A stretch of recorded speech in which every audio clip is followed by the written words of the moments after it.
For your safety, please remain seated in your boat at all times.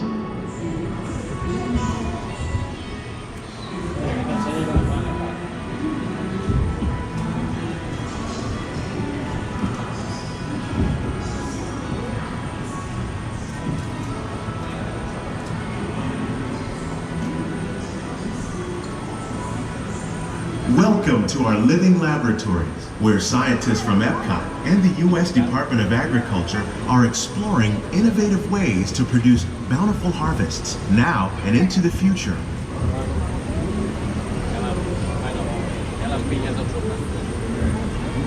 The tropics are home to the greatest diversity of plants on the planet. Many of these, like papaya, bananas, cacao, coffee, and rice, are well known around the world. These are just a few of the edible plants that have been an important source of nutrition for people living in the tropics. Many are rich in vitamins and minerals, while others are well adapted to growing in less than ideal conditions. Some, like the water lily, thrive in wet, swampy areas and waterways. All parts of this plant, even the flower petals, are edible.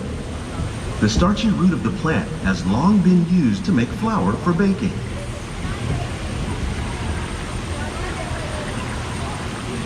One day, many of these lesser-known tropical plants may be as important as the bananas growing on both sides of the boat.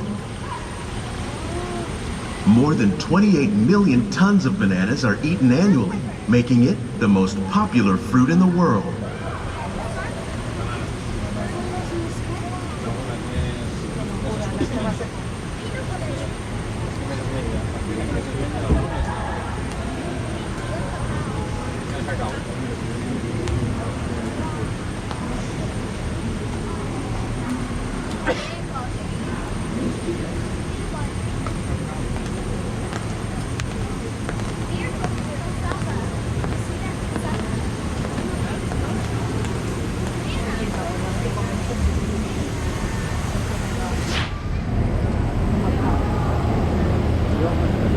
When we mention farming, you probably don't think of fish, but fish farming, or aquaculture, accounts for nearly half of all the seafood consumed globally. Tilapia, bass, and catfish, like the ones you see here, are three of the more popular crops raised by fish farmers. The sustainable system we're using here recycles the water in the tanks. As a result, we're able to save millions of gallons each year. Our small fish farm produces nearly 5,000 pounds of fish each year to serve in restaurants around Walt Disney World.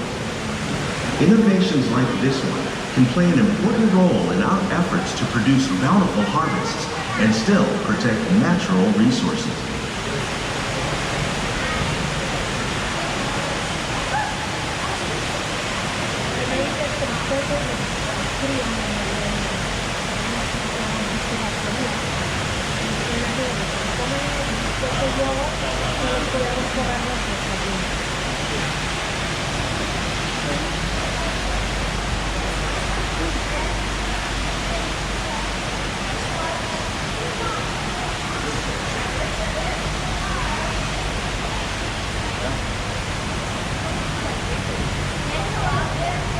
While there are more than 50,000 edible plant species in the world, most of us are only familiar with the handful that make up our everyday diet.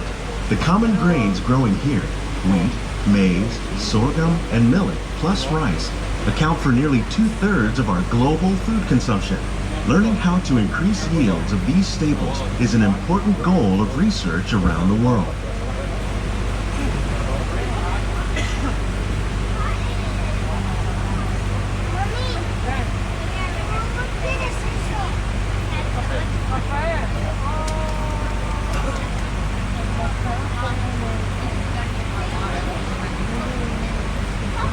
These plants are definitely on their way up. Innovative growing techniques like these increase yields while more efficiently using resources like water, fertilizer, and pesticides. Another innovation at work here is our integrated pest management program. By populating our greenhouses with beneficial insects that prey on harmful pests, like aphids and flies, we are significantly reducing our reliance on conventional pesticides. We're growing these crops using our nutrient film system. This technique precisely controls and recycles water and nutrients. With it, we can produce over 27,000 heads of lettuce a year in this one small area.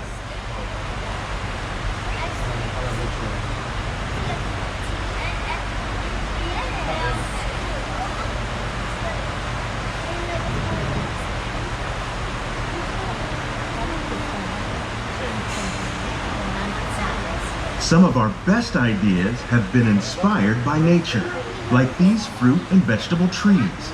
By growing these ground plants vertically, we can increase yields and better control diseases. These crops taste as good as they look. In fact, we serve more than 15 tons of produce from our greenhouses in restaurants here at the land every year.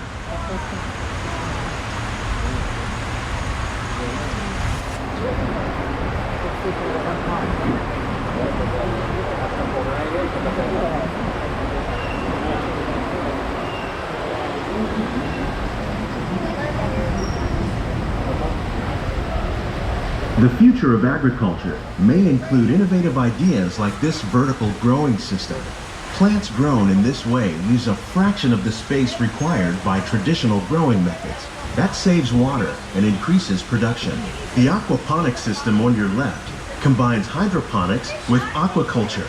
The fish provide a natural source of fertilizer for the plants, and the plants help keep the water clean for the fish. It's another great way to produce more while using less. In our lab, Epcot scientists are working with the U.S. Department of Agriculture on a number of innovative projects.